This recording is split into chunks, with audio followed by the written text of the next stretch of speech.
Welcome students. इससे पहले हमने बात की थी चतुर्विम संवेग, और चतुर्विम संवेग को हम देख रहे थे एस फ्रेम में और एस डैश में।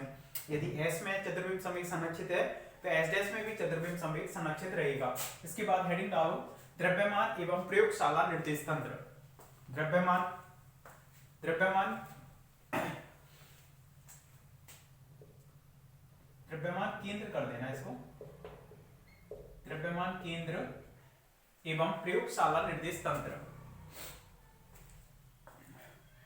तो देखो, द्रव्यमान केंद्र और प्रयोगशाला निर्देश तंत्र में अंतर क्या है। कोई भी दो पार्टिकल, इधर देखो, पूरा फोकस इधर करो, फिर लिखना है बाद में। प्रयोगशाला निर्देश तंत्र और द्रव्यमान केंद्र निर्देश तंत्र से मतलब क्या है। लैब फ्रेम और सीएम फ्रेम, इंग्लिश में बोले तो लैब फ्रेम और सीएम। सीएम मतलब सेंटर ऑफ मास।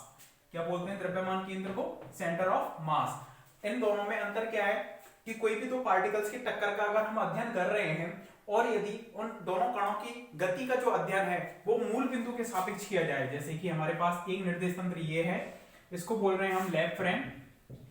तो लैब फ्रेम में अगर कोई भी दो टक्कर कर रहे हैं कण, ये टक्कर पहला कण है और दूसरे कण से ये टक्कर कर रहा है, और इन दोनों की कणों की गति का जो अध्ययन है वो मूल बिंदु के सापेक्ष किया जा रहा है, तो इसको हम बोलते हैं प्रयोगशाला निर्देश तंत्र।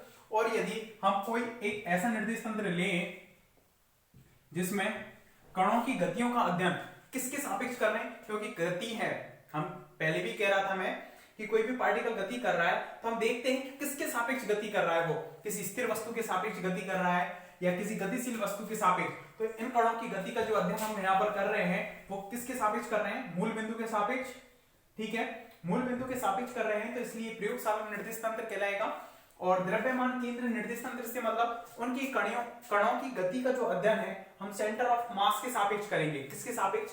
सेंटर ऑफ मास के सापेक्ष। जैसे कि हमने इस निर्देश तंत्र को एस डैश बोल दिया, ये एस है, ये लेफ्ट फ्रेम है, और सीएम फ्रेम। सीएम फ्रेम से मतलब क्या है कि इसमें हम कणों की गति का जो अध्ययन है वो हम प्रयोगशाला। द्रव्यमान केंद्र होता क्या है, जैसे कि ये पूरा मेरे पास मार्कर है, तो इसका जहां पर भी द्रव्यमान पूरा केंद्रित होगा उसी को हम बोलते हैं द्रव्यमान केंद्र। तो ये इसका क्या हो जाएगा, यहाँ पर बीच में मिड में सेंटर ऑफ मास हो जाएगा, तो उसके सापेक्ष हम गति का अध्ययन करेंगे, तो वो कहलाएगा द्रव्यमान केंद्र निर्देश तंत्र, जिसको बोलते हैं हम सीएम फ्रेम। तो इसमें कोई भी कण ये है, इससे ये यदि टक्कर कर रहा है तो इसमें इन दोनों का द्रव्यमान केंद्र कहीं ना कहीं यहाँ होगा। कोई एक स्थिति पर पर्टिकुलर टाइम पर हम देख रहे हैं, उनका द्रव्यमान केंद्र ये होगा। तो हम मान रहे हैं कि जो पहला कण है, क्या मान रहे हैं हम? पहला कण जिसका द्रव्यमान m1 है, ये है द्रव्यमान इसका m2, टक्कर से पूर्व और टक्कर के बाद। इस तरह से दो स्थितियां देख रहे हैं हम, टक्कर से पूर्व और टक्कर के बाद। पहले हम प्रयोगशाला निर्देश तंत्र में देखते हैं कि प्रयोगशाला निर्देश तंत्र में टक्कर से पूर्व ये कण गति करते हुए इससे टकरा रहा है, और ये कण है वो स्थिरावस्था में है। कैसी अवस्था में है? स्थिरावस्था में है। ठीक है, और टक्कर के बाद उनकी स्थिति कुछ इस तरह से हो जाती है कि ये कण यहाँ पहुंच गया m1 वाला, और m2 वाला यहाँ पहुंच गया। इस तरह से टक्कर के बाद उनकी स्थिति ये हो गई। तो हम टक्कर से पूर्व इनके चतुर्विम संवेग मान रहे हैं कि इसका चतुर्विम संवेग है p1 म्यू है, और इसका जो चतुर्विम संवेग है वो कितना है? p2 म्यू है। पहले भी मान रहे थे, टक्कर के बाद की हमें जरूरत नहीं है, मानना चाहो तो मान सकते हो p3 म्यू और p4 म्यू पहले की तरह, लेकिन हमें उसकी आवश्यकता नहीं है। अब निर्देश तंत्र S है और S डैश ये है। S डैश S के सापेक्ष नियत वेग VCM वेग से गति कर रहा है। अब VCM क्या है? नॉर्मली हम V लेते थे, VCM क्या है? सेंटर ऑफ मास, यानी कि द्रव्यमान केंद्र का वेग। VCM क्या है यहाँ पर? द्रव्यमान केंद्र का वेग। तो जितने वेग से द्रव्यमान गति कर रहा है उतने से ही हमने गति करा दिया किसको? S डैश को। तो जरा सोचो कि इसमें द्रव्यमान केंद्र है वो VCM वेग से गति कर रहा है। S डैश के अंतर्गत जो द्रव्यमान केंद्र है नॉर्मली यहाँ पर हम देख रहे थे वो VCM वेग से गति कर रहा था, और उतने ही वेग से हमने निर्देश तंत्र S डैश को गति करा दिया। तो इसके सापेक्ष, S डैश के सापेक्ष द्रव्यमान केंद्र कैसा रहेगा? दोनों समान वेग से गति करते हुए आ रहे हैं, तो दोनों का वेग ही कैसा रहेगा? जीरो होगा एक दूसरे के सापेक्ष। S डैश के सापेक्ष मतलब द्रव्यमान केंद्र इस तरह से गति कर रहा है, S डैश भी उतनी ही वेग से गति कर रहा है, द्रव्यमान केंद्र के वेग के बराबर ही वेग से, उतनी ही वेग से हमने गति करवा दी उसको। ठीक है, तो उसका जो चतुर्विम संवेग है पीसीएम इक्वल टू द्रव्यमान केंद्र का जो संवेग है वो कितना होगा, द्रव्यमान इंटू वेग वीसीएम। तो यहाँ पर जो द्रव्यमान केंद्र है उसका जो संवेग है वो एस डैश फ्रेम के अंतर्गत कितना हो जाएगा, एस डैश फ्रेम के लिए ही तो वीसीएम 0 है। एस डैश फ्रेम के लिए जो सेंटर ऑफ मास का वेग है वो कितना है, 0 है। ये किसका वेग है, सेंटर ऑफ मास का। यदि ये 0 है तो उस स्थिति में संवेग का मान भी 0 होगा। इसलिए जो सेंटर ऑफ मास है यानी द्रव्यमान केंद्र निर्दिष्ट तंत्र को हम एक और नाम देते हैं शून्य संवेग। क्या नाम देते हैं, शून्य संवेग निर्देश तंत्र। क्या नाम और देंगे इसको, शून्य संवेग निर्देश तंत्र, क्योंकि इसमें द्रव्यमान केंद्र का वेग 0 होता है जिस निर्दिष्ट तंत्र के सापेक्ष, उसके अंतर्गत उसका संवेग भी 0 होगा। इसलिए इसको नाम दे रहे हैं हम सेंटर ऑफ मास फ्रेम को शून्य संवेग निर्देश तंत्र। क्या नाम दे रहे हैं इसको, शून्य संवेग निर्देश तंत्र। पहले की तरह ये बस x डैश ये, y डैश ये, z डैश ये, o डैश ये है, इस तरह से बस उसको हमने कितने वेग से गति करा दिया, vcm वेग से। अब जरा सोचो इसके अंतर्गत ये कण स्थिरावस्था में है, क्योंकि स्थिर निर्देश तंत्र है, ये स्थिरावस्था में, ये गतिशील होता हुआ प्रतीत हो रहा है, गतिशील हो रहा है, रियल में हो रहा है, ये तभी टक्कर कर पाएगा इससे। अब इस स्थिति में देखें ये वाला कण m1 है, m1 है और ये वाला कण कौन सा है, m2 है। m1 इधर की ओर गति करता हुआ आ रहा है और m2 इस वाले निर्देश तंत्र में कैसा प्रतीत होगा, m2 इसके सापेक्ष कैसा प्रतीत होगा, m2 तो वास्तव में स्थिरावस्था में, लेकिन ये वाला निर्देश तंत्र इस तरह से गतिशील है, तो ये इस दिशा में गतिशील होता हुआ प्रतीत होगा, तो m2 इस दिशा में गतिशील होता हुआ प्रतीत होगा। कौन से निर्देश तंत्र में, s डैश में। और टक्कर के बाद की स्थिति देखते हैं, टक्कर के बाद की स्थिति वो इस तरह से हो जाएगी इनकी, इस तरह से m1 और m2 इस तरह से दोनों इस तरह से गति करेंगे टक्कर के बाद। इस तरह से क्यों कर रहे हैं, इस तरह से क्यों नहीं कर रहे हैं, इसको हम देखेंगे अभी कि इस तरह से क्यों बनाया मैंने, इस तरह से ही क्यों नहीं बनाया इनको। इसके पीछे भी रीजन है कि टक्कर के बाद इनकी गति इस तरह से क्यों होगी। और ये वाला क्या है इसका, ये वाला CM है, ये सेंटर ऑफ मास है, ठीक है, चीफ मिनिस्टर नहीं, सेंटर ऑफ मास, ठीक है। अब इसमें m1 और m2 दोनों इस तरह से क्यों गति कर रहे हैं, क्योंकि इसमें जो द्रव्यमान केंद्र का जो वेग है वो कितना है, संवेग 0 है।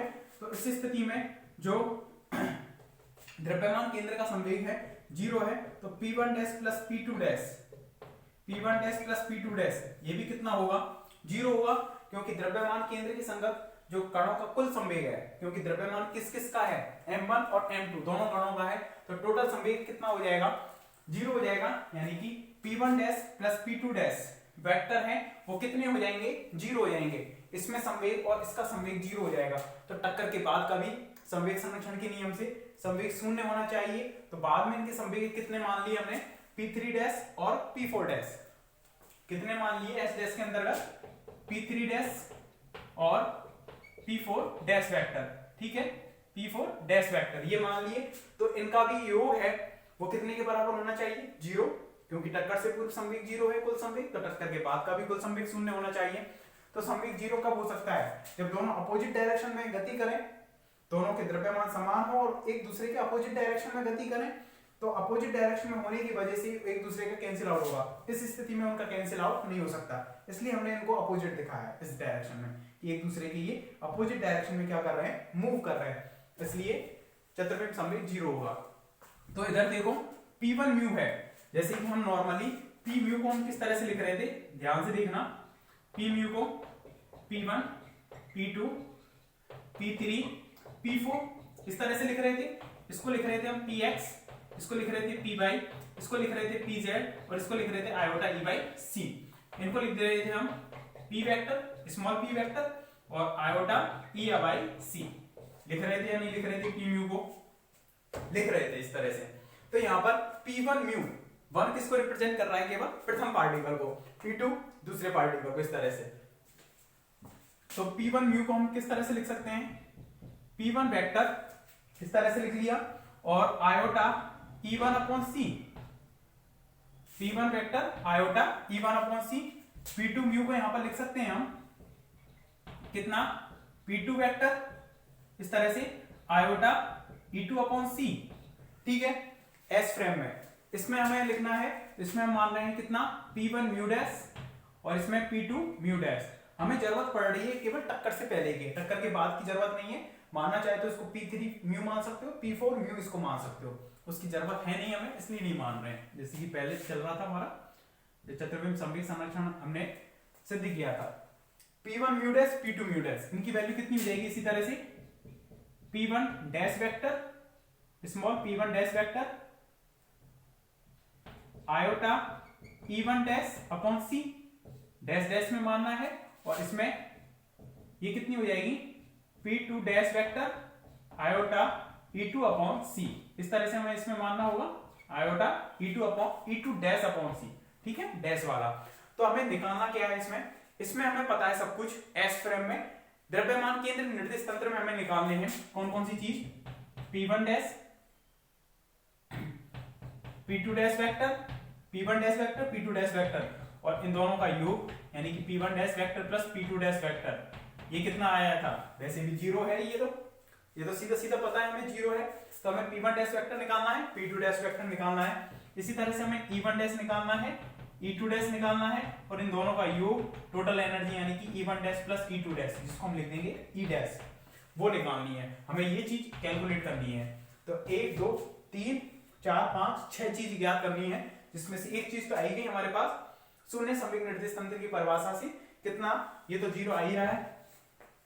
ये हमें टोटल एनर्जी निकालनी है, प्रत्येक कण की एनर्जी निकालनी है, प्रत्येक कण का संवेग निकालना है, इतना काम करना है। तो पहले द्रव्यमान केंद्र निर्देश तंत्र एवं प्रयोगशाला निर्देश तंत्र हेडिंग डालकर चित्रों को बनाओ दोनों को, और सभी को लिख देना सही से, P2 mu, P1 mu, P1 mu dash, P2 mu dash, सभी को लिख दो, कोई भी चीज छूटनी नहीं चाहिए।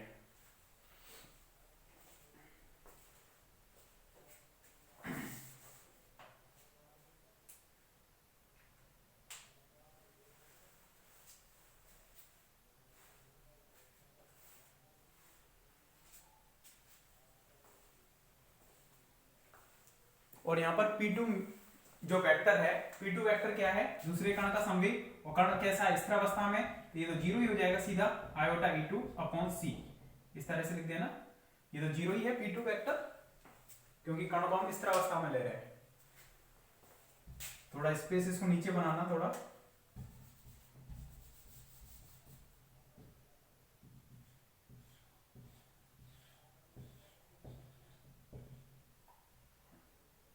M1 और M2,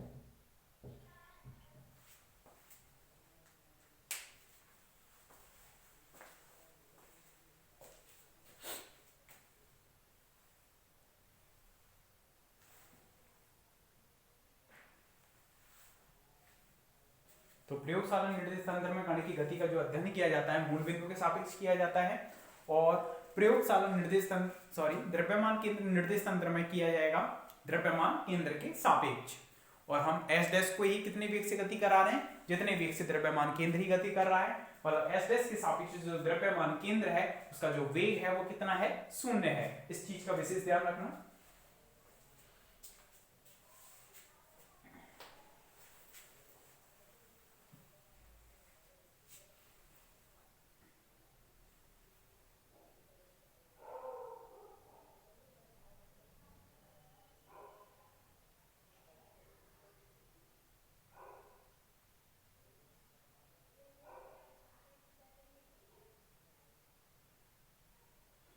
चित्रों को बनाने के बाद देखना, जब किसी निर्देश तंत्र को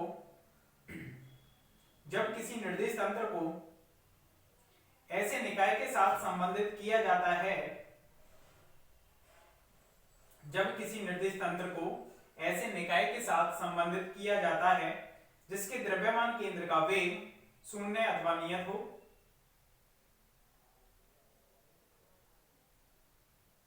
जब किसी निर्देश तंत्र को ऐसे निकाय के साथ संबंधित किया जाता है जिसके द्रव्यमान केंद्र का वेग शून्य हो, नियत को काट देना, द्रव्यमान केंद्र का वेग शून्य हो, तब इसे द्रव्यमान केंद्र निर्देश तंत्र कहते हैं।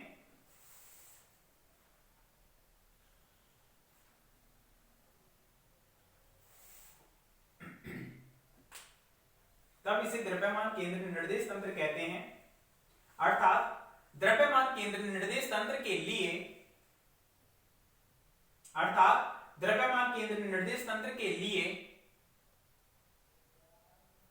VCM इक्वल टू 0 होता है।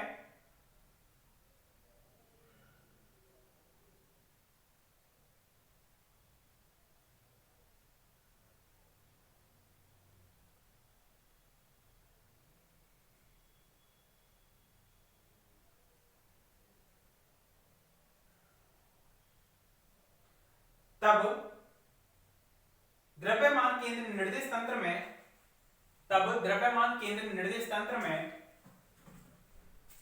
कणों का कुल संवेग, द्रव्यमान केंद्र निर्देश तंत्र में कणों का कुल संवेग PCM vector equal to m into VCM। तो PCM इक्वल टू कितना हो जाएगा 0। PCM vector equal to 0।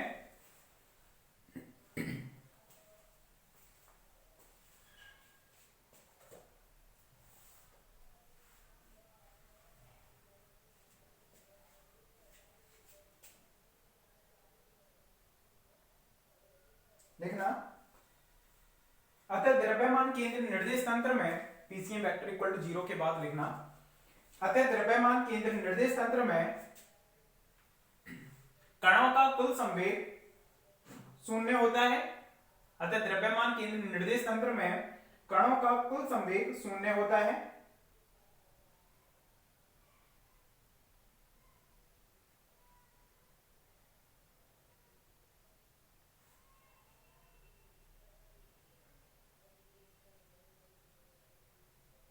इसलिए द्रव्यमान केंद्र निर्देश तंत्र को शून्य संवेग निर्देश तंत्र भी कहते हैं। इसलिए द्रव्यमान केंद्र निर्देश तंत्र को शून्य संवेग निर्देश तंत्र भी कहते हैं। आगे लिखना, माना दो कण जिनकी विराम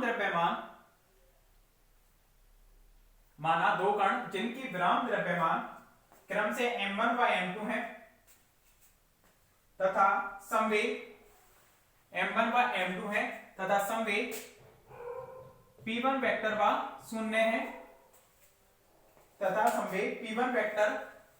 है तथा ऊर्जाएं क्रम से E1 व E2 हैं तथा ऊर्जाएं क्रम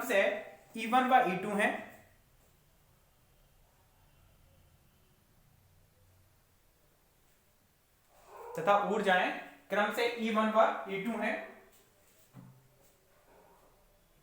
इसी प्रकार CM निर्देश तंत्र में कणों के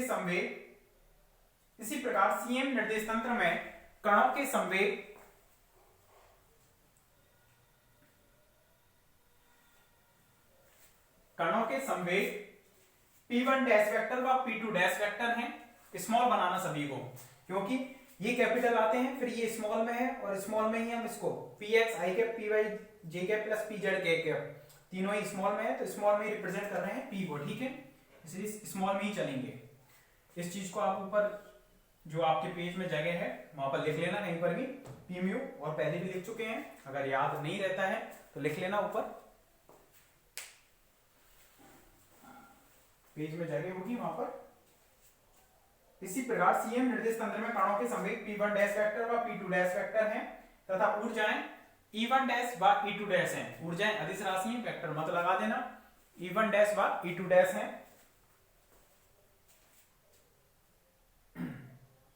तब द्रव्यमान केंद्र निर्देश तंत्र की परिभाषा से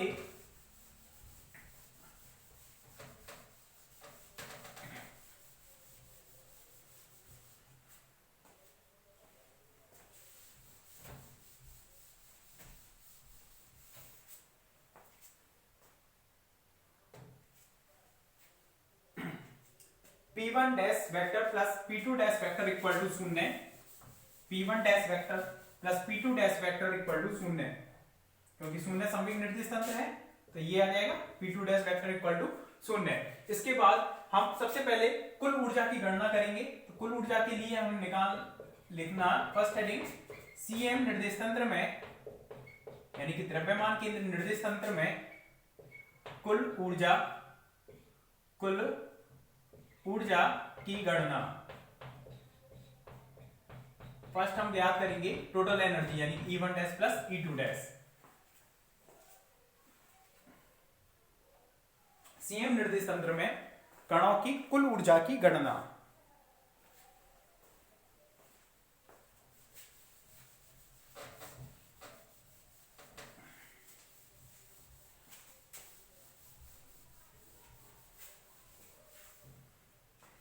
देखो हमने पढ़ा था चतुर्भुज संवेग का जो वर्ग है वो निश्चल रहता है, यानी पी म्यू का square equal to P dash mu का स्क्वायर, ये पढ़ा था हमने। इस तरह से हम यहां पर लिख सकते हैं कि टक्कर से पूर्व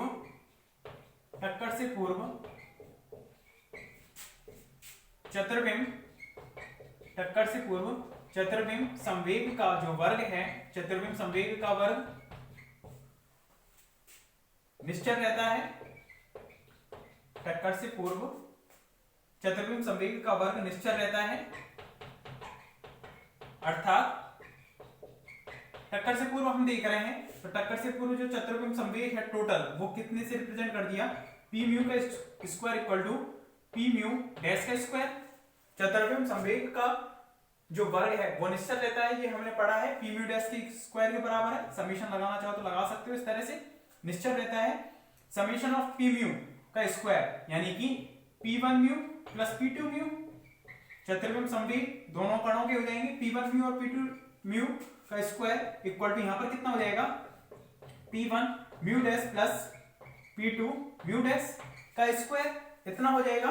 अब इसमें इसको डाल दिया हमने इक्वेशन नंबर 1। अब हमें इनकी वैल्यू चाहिए, P1 dash plus P1 mu वो कितने के बराबर है हमारा, P1 vector iota E1 upon C, P2 mu कितने के बराबर है 0 आयोटा E2 अपॉन सी। इस तरह से तो P1 mu plus P2 mu equal to हमारे पास कितना हो जाएगा, P1 वेक्टर और आयोटा अपॉन सी E1 प्लस E2। इस तरह से हमने दोनों को लिख दिया ऐड करके कि P1 ये घटक आपस में जुड़ जाएंगे और ये कंपोनेंट क्योंकि सेम संगत घटक आपस में जुड़ेंगे। इसी तरह से हम लिख सकते हैं इक्वेशन नंबर, इसको डाल दिया हमने 2। इसके बाद P हमें चाहिए 1 म्यू डैश, ये कितना आएगा P1 mu dash, P1 vector dash में iota E1 dash upon C और P2 mu dash vector equal to कितना हो जाएगा, P2 dash vector iota E2 dash upon C, ये हो जाएगा। तो यहां से हम लिख सकते हैं P1 mu dash plus P2 mu dash, इसकी वैल्यू चाहिए हमें, तो वो कितनी हो जाएगी, P1 डैश स्मॉल और कैपिटल में ध्यान रखना, अंतर बनाकर चलना, P1 dash vector plus P2 dash vector, ठीक है। और यहां पर कितना हो जाएगा, ये आयोटा अपॉन सी और E1 dash plus E2 dash, ये P1 dash plus P2 dash vector कितना है 0 के बराबर है, आयोटा अपॉन सी E1 dash plus E2 dash. इस तरह से लिख दो इसको। और चूंकि कुल ऊर्जा माना E डैश मान लिया हमने उसको, E1 dash plus E2 dash, दो कणों की जो कुल ऊर्जा है उसके संगत E डैश, इसमें E है और उसमें E डैश है कुल ऊर्जा। तो ये बहुत बड़ा डेरिवेशन है, ध्यान से रखना, देखना इसको पूरा। P2 mu dash equal to ये कितना हो जाएगा 0 आयोटा अपॉन सी E डैश, एक दिन में कंप्लीट नहीं होगा ये। तो इसको डाल दिया हमने इक्वेशन 2, इसके बाद इसको डाल दिया इक्वेशन 3। यहां तक कंप्लीट करो इसको।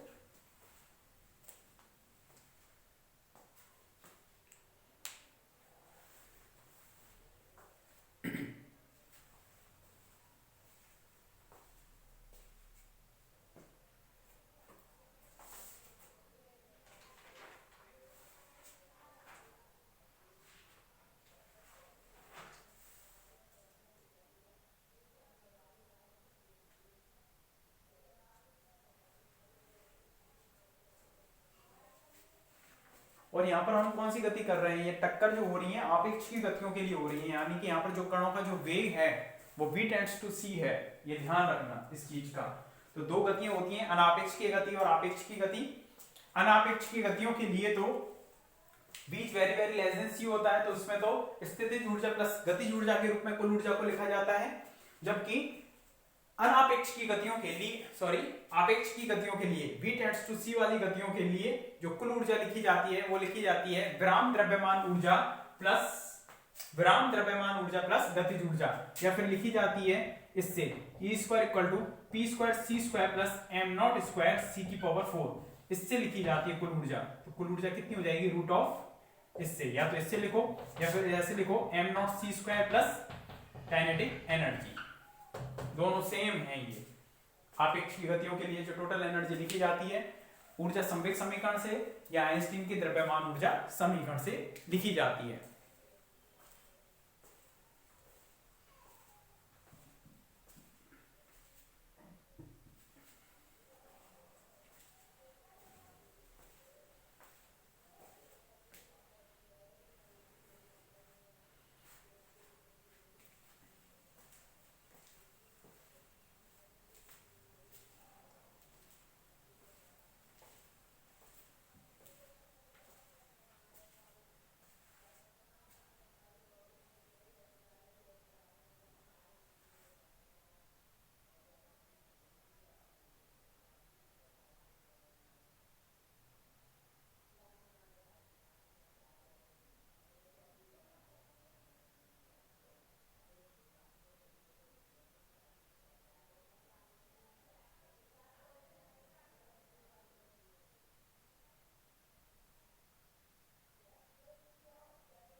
समीकरण 3 तक कंप्लीट करने के बाद समीकरण 1 में वैल्यू रखनी है समीकरण 2 व 3 से।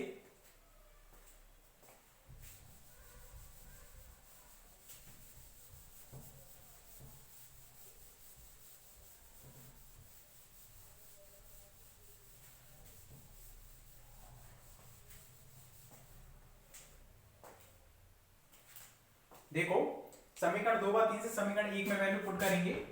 समीकरण 1 में 2 व 3 से मान रखने पर समीकरण 1 में अगर हम 2 व 3 से वैल्यू पुट करते हैं तो P1 mu plus P2 mu की वैल्यू है वो कितनी आ रही है हमारे पास, ये आ रही है P1 vector iota upon C E1 plus E2 इस तरह से, और इसका स्क्वायर हो रहा है यहाँ पर। इसी तरह से यहाँ पर भी इसकी वैल्यू को डालेंगे P1 mu dash plus P2 mu dash, तो इसकी वैल्यू है 0 iota upon C E dash इस तरह से, और इसका भी क्या है स्क्वायर।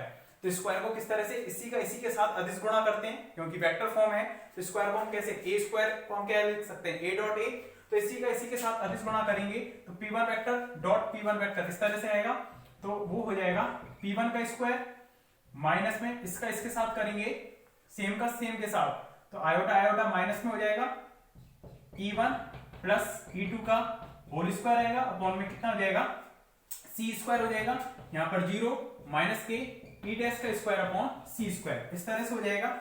ठीक है, C स्क्वायर पूरे में मल्टीप्लाई कर देते हैं तो P1 का स्क्वायर C स्क्वायर माइनस के E1 प्लस E2 का होल स्क्वायर, और यहाँ पर कितना हो जाएगा E डैश का स्क्वायर माइनस में C स्क्वायर का पूरे में हमने मल्टीप्लाई कर दिया। तो यहां से हम निकालते हैं टोटल एनर्जी, हमें E डैश निकालनी है, तो E डैश का जो स्क्वायर है तो यहाँ पर ये प्लस में हो जाएगा E1 प्लस E2 का होल स्क्वायर, और प्लस में हो जाएगा सॉरी माइनस में हो जाएगा ये P1 का स्क्वायर और C स्क्वायर इस तरह से हो जाएगा।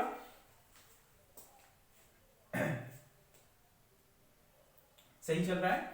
अब इसमें देखें E1 डैश का जो स्क्वायर है वो कितना आएगा, E1 का स्क्वायर प्लस E2 का स्क्वायर प्लस 2E1 E2 ठीक है, और माइनस के P1 का स्क्वायर C स्क्वायर इस तरह से हो जाएगा। यहां तक लिखो पहले।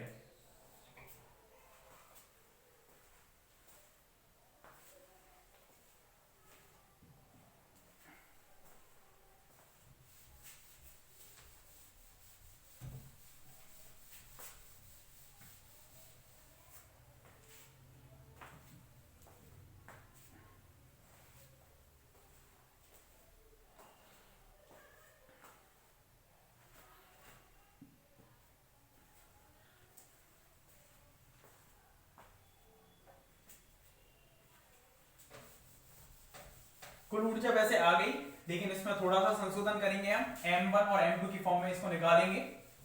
तो उसके लिए काम कर रहे हैं।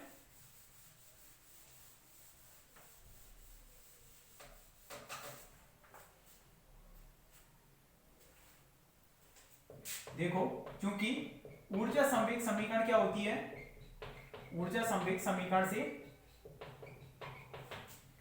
ई square equal to P square C square plus M naught square C की पावर में 4, ये होती है ऊर्जा संवेग समीकरण। तो हम E1 के लिए निकालते हैं, तो E1 स्क्वायर इक्वल टू कितना हो जाएगा, P1 square C square plus M1 का स्क्वायर सी की पावर में 4, ये हो जाएगा। तो यहाँ पर E1 का स्क्वायर माइनस के P1 का स्क्वायर सी स्क्वायर कितने के बराबर आया, M1 का स्क्वायर सी की पावर में 4, इसको डाल दिया हमने इक्वेशन नंबर 4, इसको डाल दिया हमने 5, ठीक है। और एक है, अगर सेकंड पार्टिकल के लिए लिखें तो E2 इक्वल टू कितना हो जाएगा, P2 का square C square plus M2 का स्क्वायर सी की पावर में 4, जहां M1 और M2 क्या थे, ध्यान रखना विराम द्रव्यमान थे, जो एग्जैक्ट मास लेकर चल रहे थे ना, वो कौन सा था, रेस्ट मास था। क्यों, वहां पर आपेक्षिक गति हो रही है, तो जो पार्टिकल है उनका जो द्रव्यमान है वो वेग के साथ परिवर्तित होगा। जहां M1 और M2 क्या है, जहां M1 व M2 कणों के विराम द्रव्यमान है, ये चीज ध्यान रखना, कणों के विराम द्रव्यमान है, पहले भी लिखवा चुका हूं इसको। तो ये हो जाएगा E2 equal to P2 square plus C, P2 square C square plus M2 square C4, P2 कितना था, संवेग 0 था, प्लस M2 स्क्वायर सी की पावर में 4, E2 आ जाएगा यहां से इक्वेशन नंबर 6। अब समीकरण 5 और 6 से वैल्यू समीकरण 4 में रखनी है। समीकरण 4 में 5 व 6 से मान रखने पर, 5 व 6 से अगर हम मान रखेंगे तो कितना हो जाएगा, देखो यहां तक लिख लो पहले,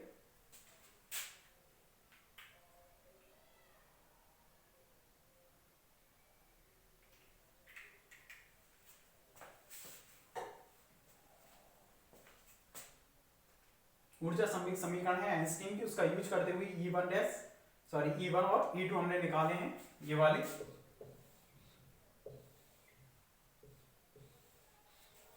ठीक है, अब समीकरण 5 और 6 से इसमें मान रखेंगे तो हमारे पास E डैश है वो कितने के बराबर आएगा, इसका स्क्वायर इक्वल टू E1 का स्क्वायर माइनस के P1 स्क्वायर सी स्क्वायर, ये दिख रहा है हमें, यानी कि ये वाली टर्म और ये, इनकी जगह पर हम रख देंगे M1 का स्क्वायर सी की पावर में 4 प्लस E2 का स्क्वायर कितना हो जाएगा, ये E2 का स्क्वायर ही चल रहा है, स्क्वायर में चलेगा, M2 का स्क्वायर सी की पावर में 4 प्लस 2 E1 की वैल्यू हम नहीं डाल रहे हैं, डालना चाहो तो डाल सकते हो, लेकिन जो जनरल फॉर्मूला लिखा जाता है E1 के रूप में, और E2 इक्वल टू कितना हो जाएगा, M2 सी स्क्वायर, क्योंकि स्क्वायर है ये, तो M2 इंटू सी स्क्वायर, और उसकी वैल्यू इसमें इंक्लूड हो गई। तो यहां से हम E डैश को हम लिख सकते हैं, जो जनरली लिखा जाता है M1 का स्क्वायर सी की पावर 4 प्लस M2 का स्क्वायर सी की पावर में 4 प्लस 2E1 M2 सी स्क्वायर, और इसका कितना हो जाएगा, ये रूट हो जाएगा, क्योंकि इधर है वर्ग। ये मेन फॉर्मूला आता है इसका, इक्वेशन नंबर इसको डाल देंगे 7, यहां तक लिख दो इसको।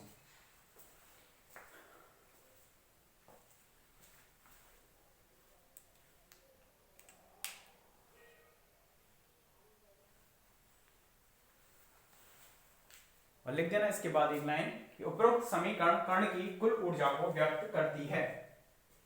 सीएम निर्देश तंत्र में कण की कुल ऊर्जा को व्यक्त करती है, इस तरह से।